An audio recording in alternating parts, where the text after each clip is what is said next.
So good afternoon, everybody, and welcome back from this tapas lunch. I think everybody enjoyed that much. We're getting back to radiology again, but probably a broader view of radiology reading. And this session is going to be called AI for Lung Nodules. It will be moderated by myself, Mario Silva, and Harriet Lancaster. We're going to be talking about something a bit more complicated than volumetry than we talked about before. But it is much more flexible than volumetry, the thing that we are going to talk about. You have just to ask question and hope an answer will come back, quite consistent one. So as for the previous sessions, I'd like to give a round of introduction to our panelists. Please, Tony. Okay, hello, I'm Tony Reeves. I'm from Cornell University. I am not a physician. I am a computer engineer, and I've been working on the nodule analysis for a long time. Okay. I'm Kyle Myers.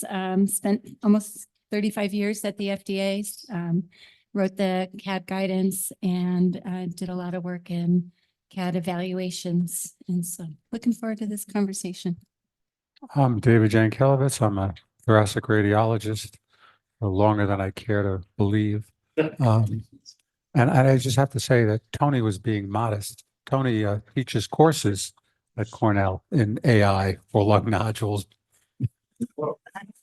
So we have a ringer on the audience. I'm Jan-Willem Gratama. I'm a thoracic radiologist working in the Gelre hospitals, teaching hospital in the center of the Netherlands.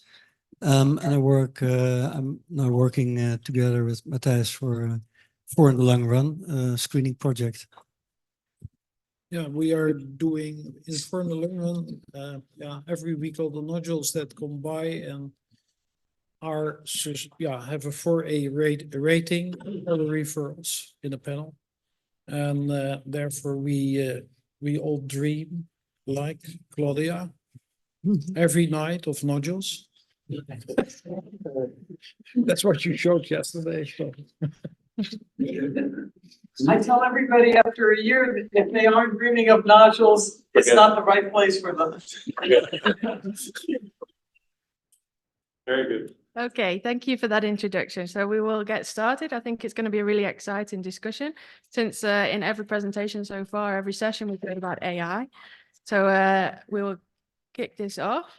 And part of this session will involve some audience questions. So we'll also scan in, but they will come slightly later after the introduction.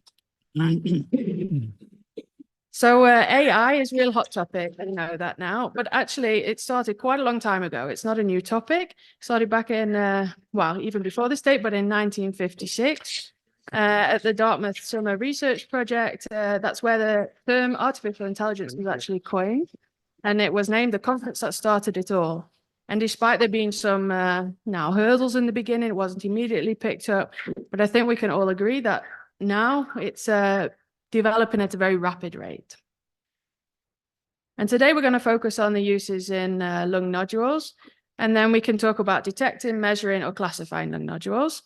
And we also have three main categories. So computer-aided detection as a concurrent reader, parallel reader also known, or as a primary reader. So we'll go through those scenarios in a little bit more detail. So we start with a scenario of having two radiologists. It's in a screening trial. This is at baseline. We'd have, and then the radiologist would be supported by the CAD. And then depending on those scans, they would have the categories, and then they would follow up their own 3-month scans, and a radiologist would read those discrepancies. If we then move over to the concurrent reader, we have an AI instead of the first radiologist, and then a second radiologist reading all of the CT scans independently, also can be assisted by CAD. And then the radiologist would read their own 3-month scans, and the discrepancies again read by an independent third radiologist, a second radiologist in this case. And then in the scenario as a primary reader, I think this was touched upon as the sort of rule out method.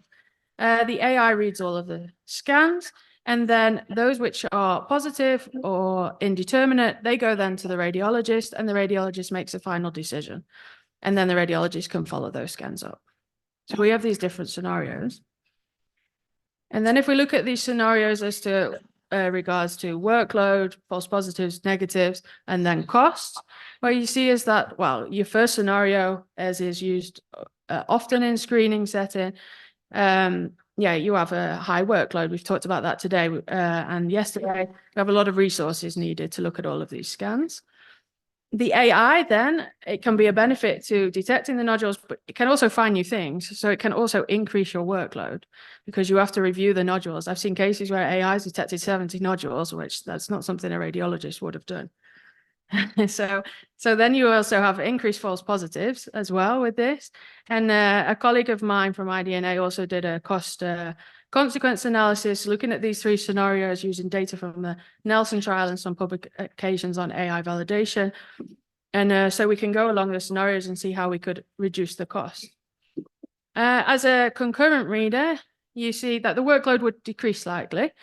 And what we actually see from 4 in the long run is there is some quite good agreement between the radiologists and the AI.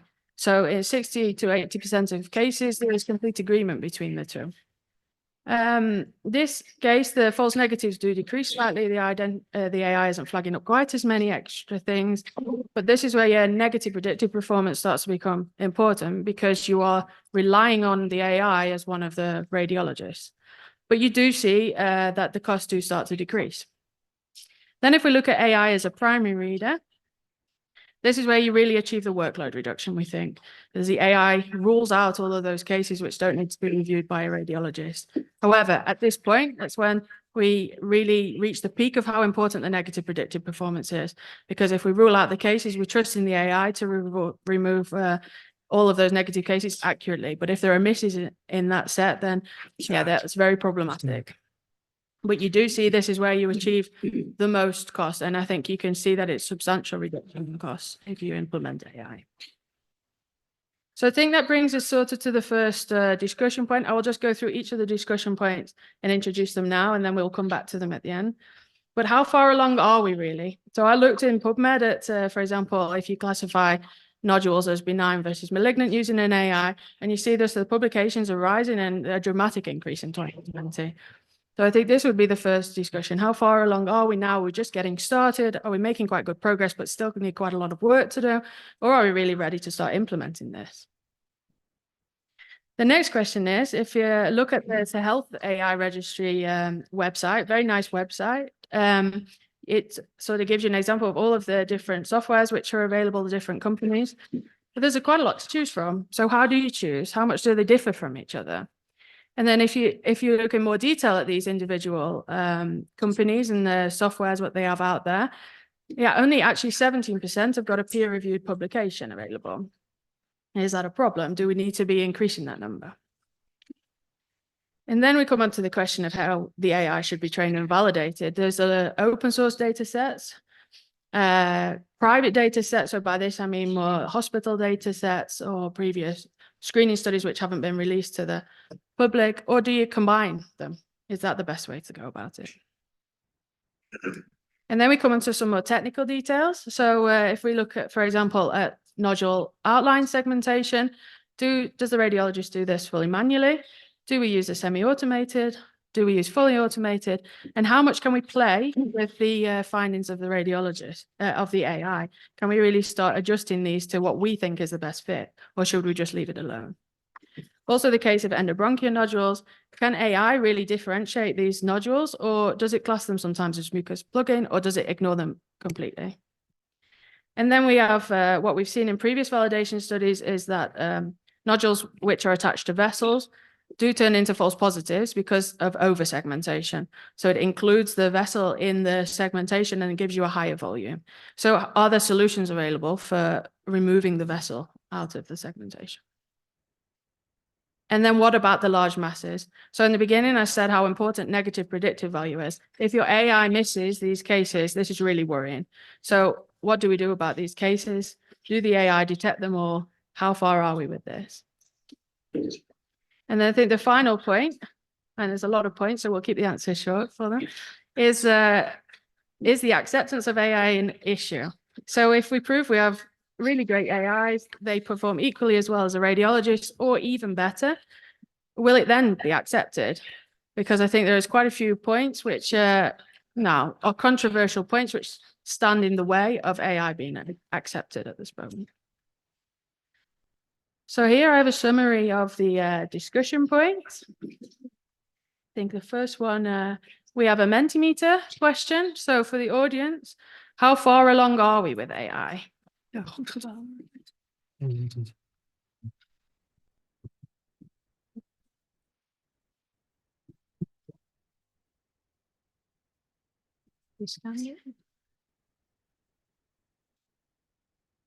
Still a few people.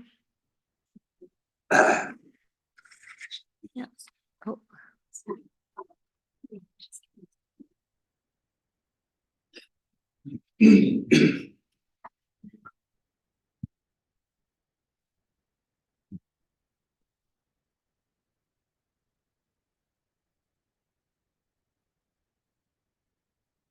So it seems like the majority are going for somewhere in the middle. So we are making progress, but there's still quite some work to do. So I'm interested to hear how our panelists think about this. Maybe we can go as normal, right to left. I think If you'd like to begin. Okay. For the small nodules, the nodules that are most common in lung cancer screening, I think it's been well established there are commercial products that are excellent and on average considerably better than humans. They certainly still miss things, and that's why a concurrent read would be a smart thing to do, or a serious read following, especially for checking for larger size lesions. So I think that's state of the art, and with AI, we can expect to take care of the larger lesions and the lesions like the endobronchial lesions that are not currently the focus of the first round of doing this. So I think that's where we are today. We have functional, highly practical concurrent reads, and we'll be moving into, in some ways, a primary read would be the next level, but no publications on that as yet. Well said. I think that the challenge that remains is that challenge of comparing scans, right, between time points, what we're going to be talking about. And you did talk about this morning around the ability to tell clinically significant differences and all of the uncertainties that we're aware of that come from the challenges of doing measurements of nodule size, which could be in diameter or volume. Yeah. Yeah, the systems out there for, as Tony said, for small nodules, even before we were doing it with AI, when we were just doing sort of rule-based, they were getting awfully good. So that's not a problem. But the cases you showed, and we've looked at this, we went back and looked at a whole, but at least many of the softwares miss the cancers that you do worry about. And that's where it needs a lot of work. That's where the AI, I think, will ultimately be important. But in terms of efficiency and reading scans and whatnot, I think it's very useful. Mm-hmm. Yes, I think there in the past years has been a tremendous increase in the quality of the artificial intelligence. When I started residency in the past century, they started with chest X-rays, and artificial intelligence pointed out every orthogonal vessel, so that was terrible. But now it's so good that it's almost ready for implementation. I wouldn't vote myself for C, but I think that some work has to be done, which will be discussion points in the next questions. And yeah, but I think it's almost ready. And Professor I-ELCAP. I think there are several things to discriminate here. So if you look to the cut itself, so that has already, I think that is pretty halfway near implementation. But for the AI aspects or the detection, and furthermore, at baseline, I think we are just further than getting started.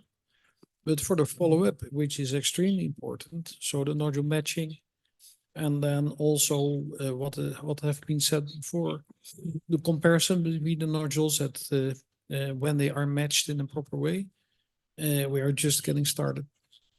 So this is a very differentiated landscape. Yeah, thank you. Okay, so in the small nodules, we're doing pretty well. The large nodules, they're worrying. The masses, they're a worry still at the moment. But I think we can agree there's plenty of work still to be done with AI. So then I showed before we have a lot of different companies. Well, how do they all differ from each other? How would you choose which one you wanted to use? Would you use multiple? Yeah, how do we see that in the future? I don't have experience with multiple companies, but certainly the major companies have excellent products, and I would be interested to learn more about the others there. You're punting. I'm punting too. Third and long. So I always have a kind of I start off with a sort of simple answer to these questions. If one was really that much better, everyone would buy it. So they're all sort of in the domain. I at least has been my impression. I've looked at a bunch of them. We're actually in the process of evaluating a few of them in a pretty serious way and comparing. And there are some differences, but there's pluses and minuses. Some of them you can make adjustments for. So I think they're all performing at a all the ones that at least I see there that I know at least 4 of them pretty well, and they're all performing, somewhat pretty much at the same level. And the problem will be, every time we say something about one, well, here's our next version. It performed, and then we just got a next version of one of the vendors, and it performed a little better than the prior version. And that's so this is, but we're for what we're doing now. Yeah, especially for detection of these, what we talked about, the simple nodules, they're really all doing pretty well. I've only experienced with 2 AI programs. I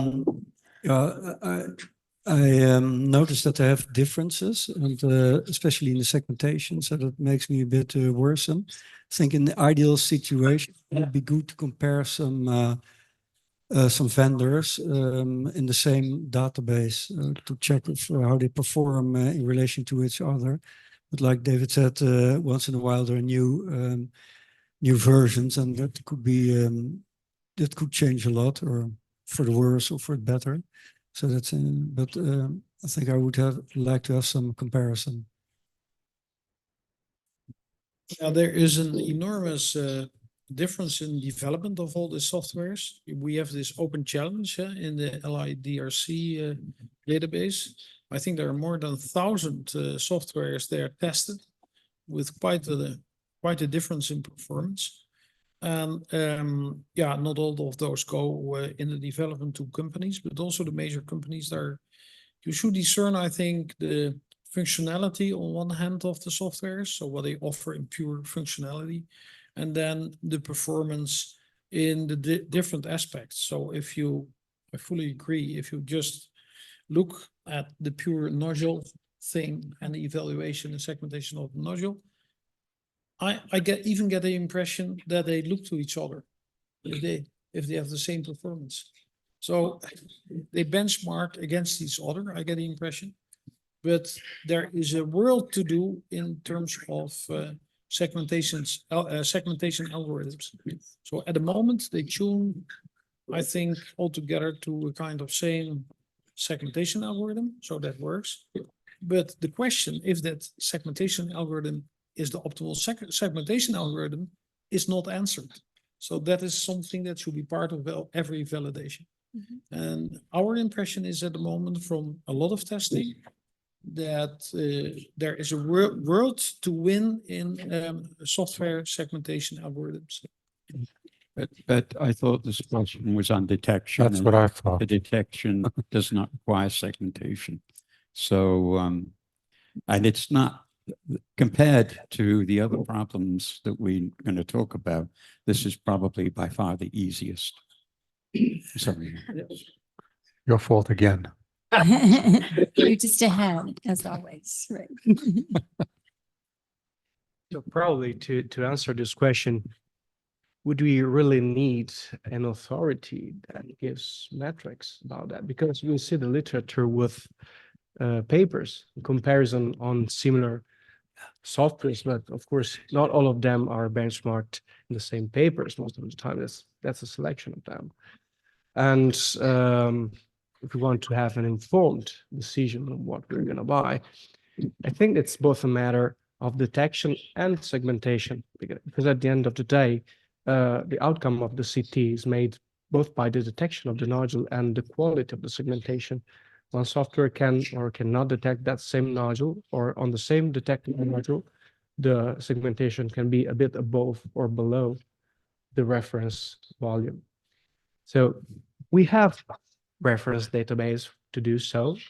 Are we going into the direction that the vendor should be suggested to provide an homogeneous performance over a given database? So we have an excellent database quality, for instance, in Europe, that could be the Nelson database. Should all the software be tested on such a volumetric database before having a decision, an educated decision on the choice of the software? What do you mean how do you have a reference database for volume? You have no truth. So when you say you have a reference, what are you saying? I'm not meaning to be confrontational. I'm meaning to be, Yeah. I'm curious how you're explaining that. So I was mentioning indeed the Nelson database, because now there's a long-term outcome about that database, right? There might be others, but that was the first one with longest follow-up indeed. So, and from there, some guideline came up with reference values that you can test your software upon. I'm confused. Are you talking detection or volume measurement? Okay, We can, that would be the classification of the CT, because classification of the CT outcome, it takes a trip from the detection first, segmentation then, which makes the classification of the CT and the management of the CT, right? Which at the end of the day might be how well the software works for your daily workflow, would it be? see, for detection, I think you can come up with a validated truth database, and you can come up with a good measure of truth, and whether that's 14 radiologists agreeing or whatever, you can come up with some measure of here's the truth. For segmentation or volume, that's a little trickier. How you come up with a truth for that? There you have to start going around with zero change databases, that sort of thing, and that gets you part of the way there. And I think you heard talk yesterday about the idea of needing to preserve certain amounts of data for organizations like FDA. I know Mary Ellen is involved in doing that sort of thing. And probably Kyle could probably speak more to this. This is sort of her thing. But I'm very concerned when you talk about truth for volume. I mean, look at the LIDC image data set, for example. There's tremendous variation between multiple radiologists, and which one is right. And if I was to use an image-based, not an AI algorithm, but one based on science and analysis of the signal, I've come up with a different answer. And I can't see that there is a common agreement that would uniquely define what you might call volume, might not be what I call volume, if you're talking about some such reference here. Yeah. That would be very disturbing. Yeah, and I agree that the reference volume is not probably something that you can really measure in an absolute manner. But what the volume is a way that we use to get to an outcome, which is a survival, like early detection, right? So we cluster those volumes into categories. So what we really care about is to have the appropriate classification into the category of a nodule So you're using a categorical volume metric? Well, we're classifying the CT as a negative, indeterminate, or positive. And that becomes a category. And of course, the category is composed by clusters of nodule. One for indeterminate, for instance, you have continuous volume that are then put into a box. And we say if the nodule is 170 or 197 or then 211, that's an indeterminate. It's how we have to manage with this continuous scale. But I find a difference if you're talking about some practical categorization for clinical use, or whether you are interested in a reference data set that has the truth that would be used for training new AI systems. And I think that's a very important distinction, because it's difficult to know how to evaluate that truth, but you would not want to train the AI system on false experience. Sure. And I think in vivo, that cannot be feasible because you don't have the truth of an in vivo nodule, right? Even when you resect it, it changes its volume. We were talking about this thing this morning. So probably the reference nodule should be an asynthetic nodule, like those that Rick is spreading around the world to get a reference, some kind of standardization. So Rick is the solution, is what you're suggesting. No, Thank you. Strict geometric, one way to get a closer answer is to use strict geometric phantoms. No, they're not the final answer. They give a lowest estimate on error, but that is at least a first step. And for in vivo, then there is multiple scans, and that could be a second step. And certainly I would start with those two steps and go to steps 3 and 4 if the goal was to establish a reference volumetric database for coming up with even your categorical limits are saying, oh, it's so many cubic millimeters or something in a different category. You still got to define at those borders if you're going to be using it for training. Yeah. And you were mentioning the perfect geometrical nodule. And indeed, we have this spherical model that can be adopted, but we know that in the anatomy is not spherical, it's quite irregular.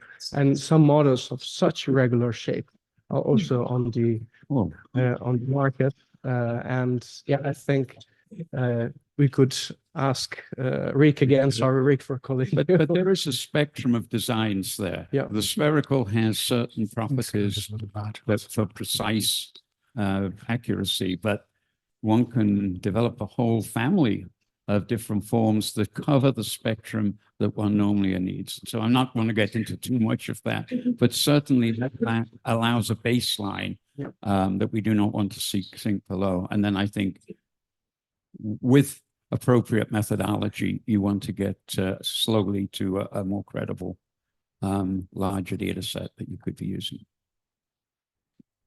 So I think we started the discussion about the next question. Yeah. Did we? Yeah, maybe for the sake of time, I think to clarify this, it would be on a case basis. So on a participant case, then what is the ideal data set so for the AI to be trained on? The AI has to determine what happens with the participant following the algorithms. If the radiologist does, how do we train them? Open, private, combination. Now we see from the audience combination. Is that, are we in agreement, the panel, or do we think something different? No. Or maybe we can mix it up, yeah. I'm kind of thinking it's a little bit of an artificial distinction. You know, you can get wonderful, I mean, the dream is to build wonderful open data sets for training. So it's really the quality of the data set rather than whether it's open or private would be my view of this. And the dream of many government organizations now is to accelerate development of AI by creating these spectacular that have, all the variability of it. And so it doesn't matter to me whether they were private or open. I think the distinction is what's in it. It really doesn't matter, open, private, but it's the I don't- quality. Yeah, It's all down to the that would be quality. my view. Yeah. The challenge is validation. And in my experience, just about every challenge on the Kegel and other challenges out there, the top of the leaderboard is dramatically overtrained. In other words, of course, you keep the test set separate, but after time, some parts of it invariably leak into the training. Therefore, there is today, in my mind, a need for sequestered test sets that would be used for validation purposes only. Okay. Yeah. And I see you nodding. You also Agree. I think that agree. the future is sequestered, diverse data sets that people can trust and a testing process that people believe is neutral and trustworthy. I think it makes a lot of sense in current times that individual sites try an algorithm out on their local data, and that's their way of ensuring that whatever the software represents in terms of the patients that were in the training set are relevant for the kinds of patients in your setting. Yeah. I think that's for an objective comparison between AI programs. There's a need for open data sets that are validated, so that it doesn't matter if they're 300 or 400 or whatever. But I think it's necessary that it's validated so that you can have vendors compare their AI with the open data set. And I think there could be if you plan to buy something or use something, you could try it out on your own data set to see if it is valid for your own data set. Another point is maybe to have some open data sets also, not only in the Western countries, but yesterday we heard about Colombia, that there is a lot of tuberculosis, and that there the nodules have a different meaning to the radiologist. So that we have a need for data sets from other countries to validate also for other groups. Yeah, I think I would also agree with Professor Auke. Do you want to? Yeah, I Add think something? one thing is important that we do that we don't do it on the same data set. Validation.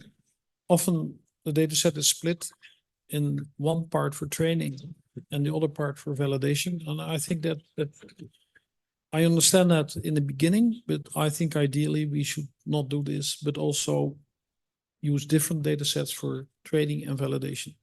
So not from the same population. And I think also the population issue is very important. Yeah. So we try to offer in the United States for the FDA a validation data set. And we were almost there in this new program that they started. And then at the end, then they refused because it was not multi-ethnic. So they say, yeah, it does not represent the American population. That's quite hard for just European to represent the American population. So that also gives a very nice example how this will work forward. And I think we need those data sets per population, probably also separately for Europe. Yeah, so I think it's a very important issue, the populations that we're testing in, and I think you touched very nicely on that. And we've also heard from the audience, one thing that works in Europe doesn't work in the US, doesn't work in Africa. Yeah, it doesn't work in Latin America. So I think it's important that we're getting the variation in these data sets going forward. Then we move on to the maybe more technical, finer details. What is the optimal approach to the segmentation, the endobronchial nodules, the vessel-attached nodules? Do we have solutions for these? I believe we're working on them, and the last thing you want to do is have a human trying to figure out where the boundary of a nodule is. Because one thing is that their marking isn't too precise, and radiologists in some cases don't even like to magnify it up and make image decisions. So what I would propose or suggest as one alternative is that the human judges the outcome, and they can at the one level say acceptable, unacceptable. That way it can be to their great, but they don't get to, sorry, that being the subject here, they don't get to dictate or try and do something that where the algorithm has a lot more information. The algorithm has precise information of 3 dimensions of the pixel values and in-depth mathematical knowledge of the image and how the filtering was done and 10 other factors. And the human is winging it.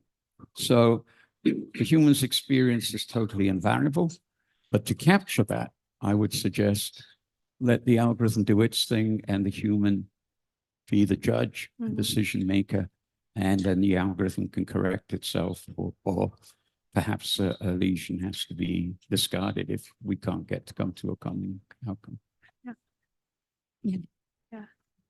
I have to say, I don't fully understand the question. When you say the optimal approach to nodule outline segmentation, is that a technical question? Yeah, so would you, for example, we have cases where borderline cases, which you can adjust the AI runs on the data set, and then you can manually adjust it. Do you make it a bit bigger? Do you make it a bit smaller? What is actually then the right volume? And should you then really adjust the AI volume, or does it see it better than you do actually? I see. So it's the interaction with the AI that you're asking about. Yeah. Once you're having once you're having a person interact with it, you're kind of taking away the AI aspect of it.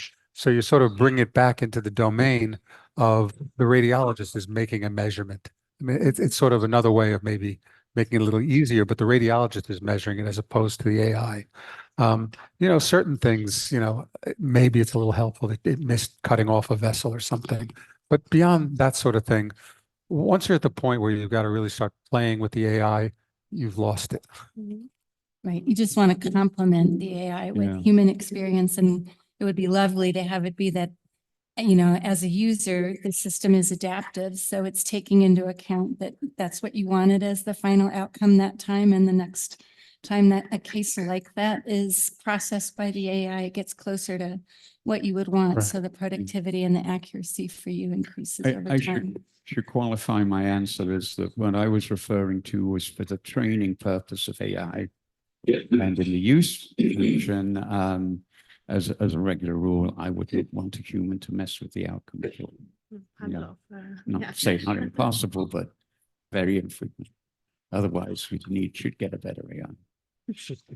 You want that really only if you must button. So I look good. It can make mistakes, of course. Tony We all hates can. humans. It's only AI or human. Yeah, I completely agree. You shouldn't mess with the outline segmentation, but sometimes you notice that it's not so properly drawn, so that it includes a vessel. So only in those situations you should modify it, but otherwise not. I think for the endobronchial nodules, a lot of work is to be done. Maybe you can use something like the density of the nodule. Same for vessel test nodules. Yeah, I think it would be very nice if we could get a software that would really get in a reliable fashion extract the vessels. So that and that should be tested. But I think that will be a major step forward if we get vessel extraction as an automatic device validated for optimal segmentation of the nodules. Doesn't all software do that? Yeah. Doesn't all software already do that? Reliable. Yeah. But that does raise an interesting question, because some of the software out there, they make that as they claim it's an explicit process. You should remove the vessels. I know, whether it's for detection, remove the vessels first. And I'm not sure that is, I'm not sure that makes a difference, because as Tony was saying, you have to do that anyway. No matter what, you're removing the vessels. It's just a question of how well you remove them.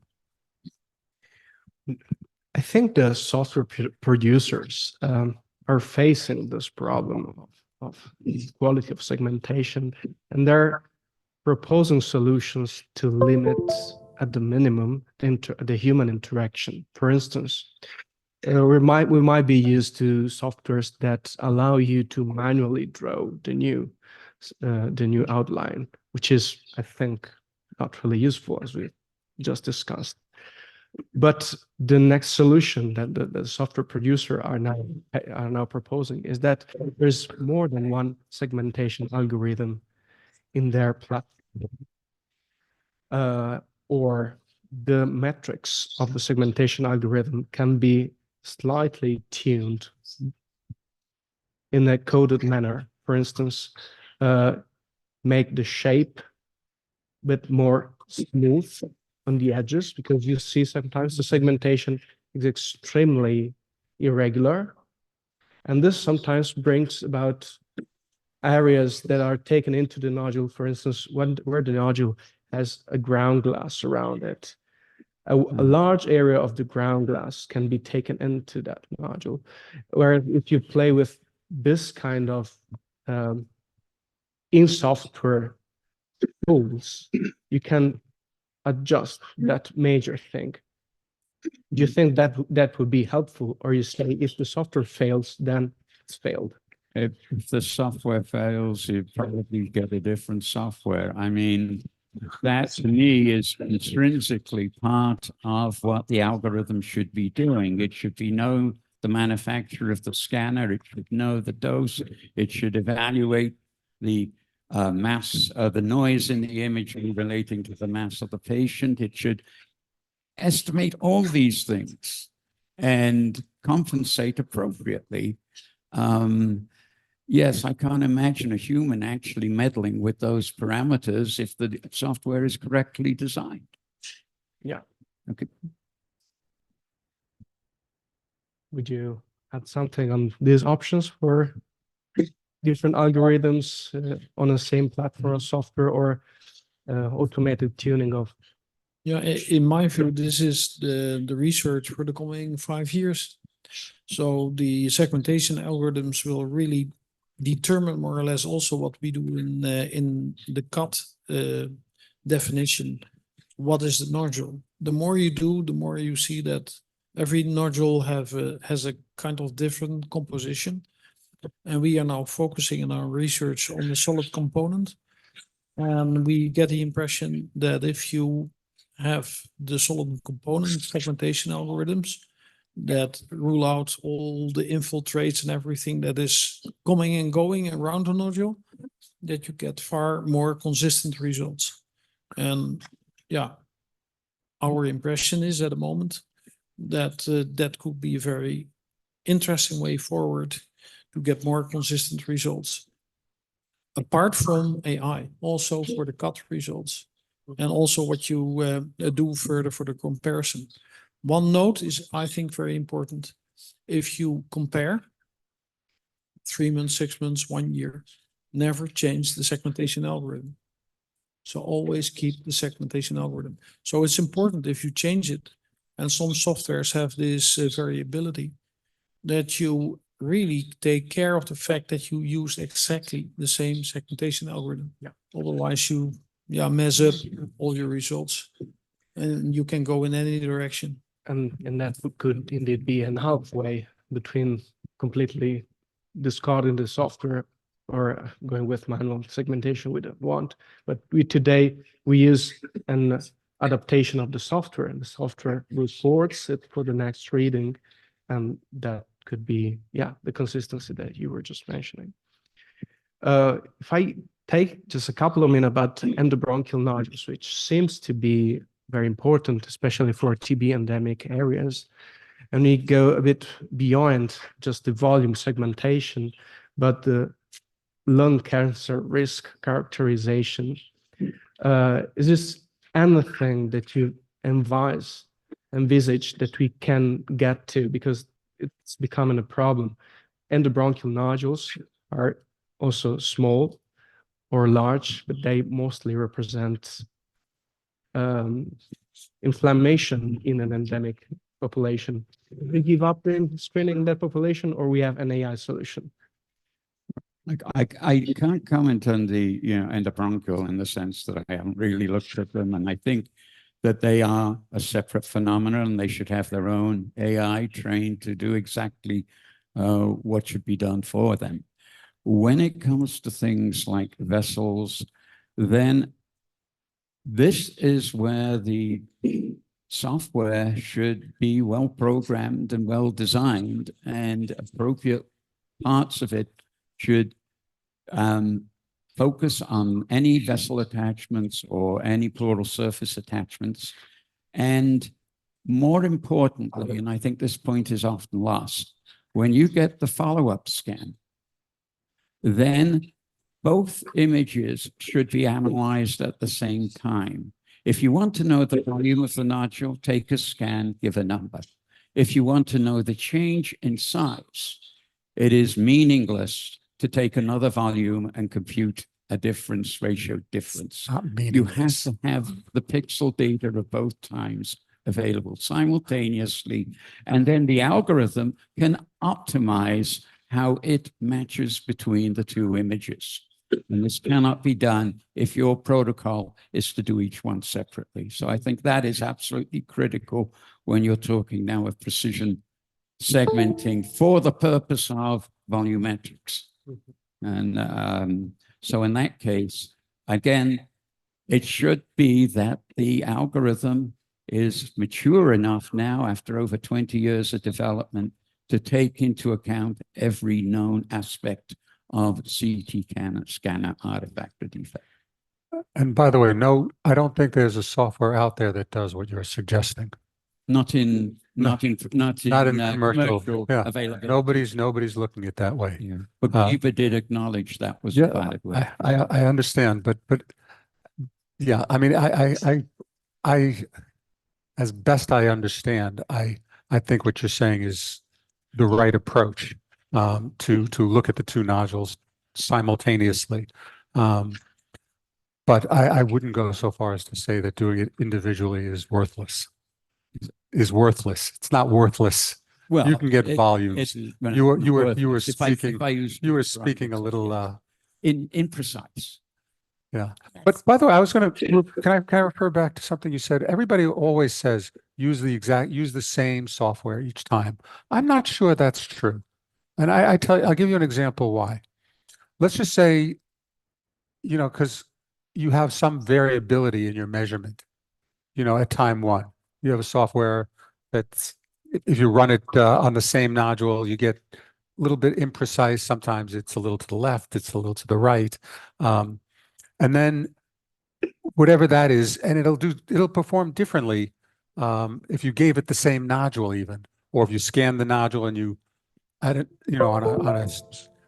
and then you have another software that's really good.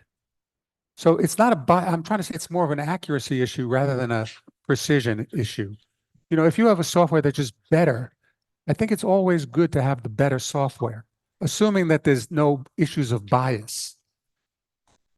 You get what I'm saying? Agree. Otherwise, you've locked yourself into software from 10 years ago. You're saying, I got to keep analyzing. I always have to keep using it the same way. If you have a better software, in general, it's good to use the better software. So you mean now we have the better software today, and we evaluate also the old CT with the today better software? Well, I'm just saying, if you know that this software, when it measures a nodule, it's going to give you a plus or minus. That's whatever 20%, 30%. And we've seen that with softwares where I've done zero change databases, and you get really zero change. And then you have one software that gives you a plus or minus, and then the other software gives you a much tighter. So if you use the same bad software, you could have the extremes. Whereas at least if you use the better software, at least at one point, you got it tighter. So that's sort of. Would you recommend going back to the previous scan and using that same software? Yes. Okay. Rick's good. Yeah, I was just going to say that you said assuming it's got zero bias, which is almost never the case.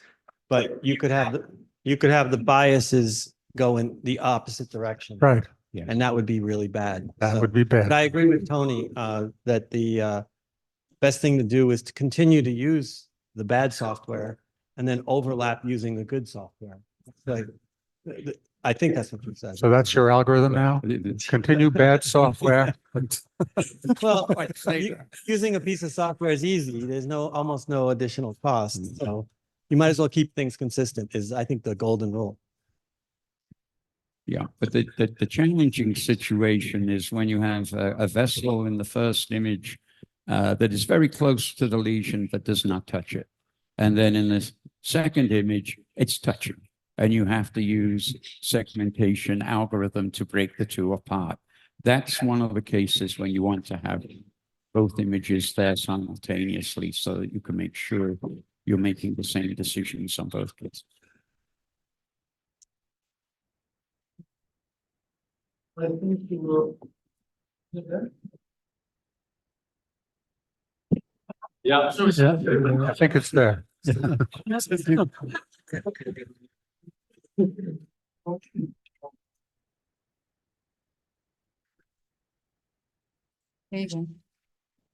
you did. Yeah. Yeah.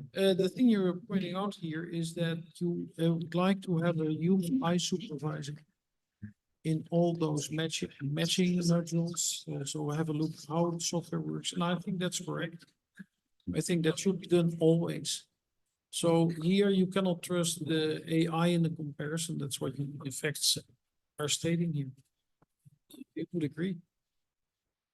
But using a different software to please the human eye, I think that's difficult. I think for the sake of time, we will move on to the next question. The large masses. I think everybody is shocked when they see these myths, very worried. Do we have solutions for them, or is every AI missing these? I don't know if they're missing that, but they're missing big things. Yeah. You know, and especially things that blend in. That this is where the radiologists have an enormous advantage right now. Right now, I don't know too many radiologists that would miss that. Not too many. I don't know too many non-radiologists that would miss that. But I can tell you that some of the AIs will miss that. Yes.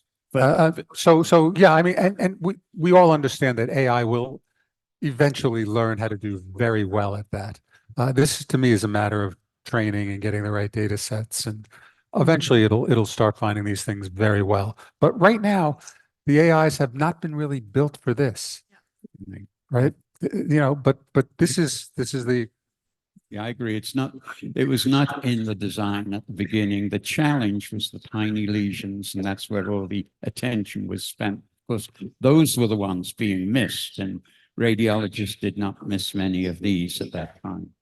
But with the more recent AI that is doing just stupendous segmentation of the lungs now, this is obviously going to come in quite short time span, would be another aspect of what any full-featured AI would be doing. So yes, watch this space. It's So as we're going forward with the uses of AI and changing slightly to a second reader or a first reader, this is where these become important. And in this, then we're lacking a bit with the training, if I understand. Yeah, well, today, but next week or the week after, We'll be there. expect the publications to come out very fast if this turns out to be an issue of concern. Because I think it's solvable, but it's a different architecture of AI that's needed to do it.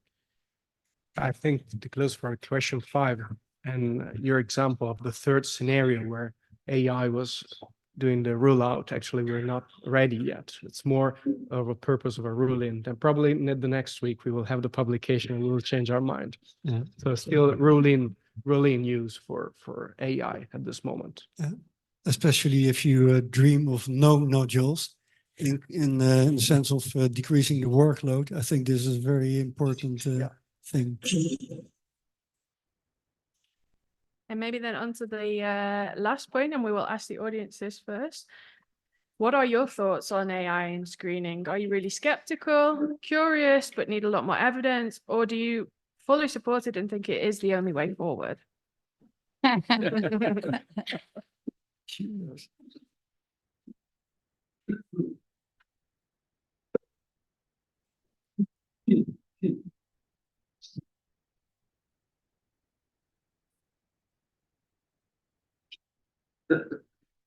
We were convincing, weren't we? Great, we've got a room of believers. Yeah, I think we're all pretty much in agreement on this. A few still a bit curious, but I think that's more the evidence side of things that we need.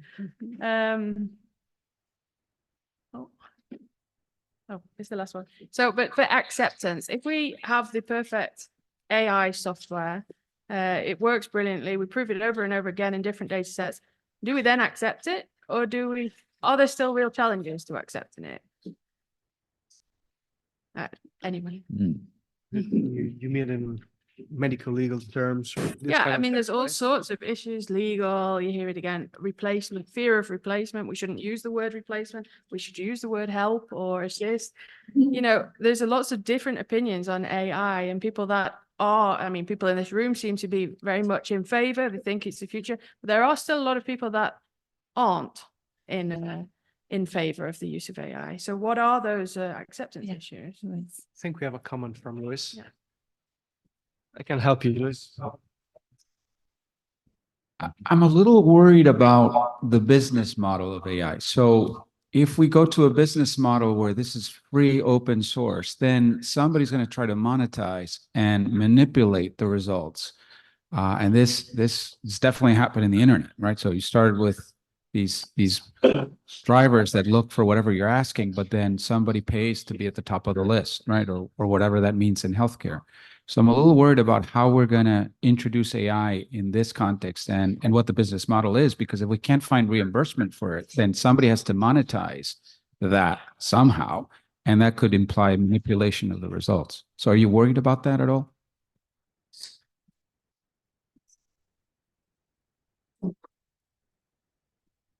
Louis, can I ask how you see that differently? You know, as we're thinking about giving away open source for anybody, all comers to use it. In what way do you see that as being different or scarier than the model that we have today with companies that have their different data sets and, you know, the data isn't democratized and yet they're competing, and it's not, you know, one winner, they're all competing. And our thought was that we'd allow for people to continue to compete on innovation with this as an additional source of information, reflective of a large data set. Agreeing, expecting people will monetize it by how they support users with it. So the concern is that and it makes more sense in other contexts in healthcare. But if I have an assistant who tells me, you know, for this patient, I would recommend this treatment, and I don't have the time, so I say, okay, I'll go with that. You can obviously see how a drug company would be interested in their product being the one that comes up the top of the list and monetize the fact that this is an open source, or at least I don't get paid to use it, right? So, or I don't pay to use it, so I use it for free. I can see how the drug company would be interested in. I'll give you money if you my statin comes at the top of the list for that patient with, you know, with high cholesterol. So it's the same concept for reading a scan. So there might be interests that when something is for free and you're using it as an assistant, it might be manipulated to monetize the answer that I get. And I'm not even aware of that, obviously, because I'm using this for free. That bothers me a lot. That it worries me a lot that this could be used in that way. So the business model it goes back to, you know, who gets paid, who pays for its use, and how do you monetize it or reimburse it? From a technical viewpoint, open source software is a well-established model, and people take it and incorporate it into their products. And I'm sure that if they're going to claim that it's doing what it's designed to do, they're going to certify that in some way. Beyond that, I don't quite see how that's different to any other standard software distribution that is a very common model there. And it just has a certificate if you use it correctly, as I understand. Yes. I think Rick has a direct experience. Rick, just be aware, 30 seconds. Just very briefly, I mean, The problem arises when corporations take or governments take let's say a piece of software and modify it without transparency. Yes. If we continue to operate free open source software and give it to the world with complete transparency, then we should be safe. There's always a chance someone will stick something in there that nobody caught, but eventually enough eyeballs on it, we'll find it. Thank you, Rick. you're not worried. That's it. Maybe I should be, but not yet. I'm still listening. Rick's not worried. Tony's not worried. Here we Is that go. it? Now, I think we're about out of time. So I would like to thank the panelists and the audience for interacting. It was really great. So. Thank you.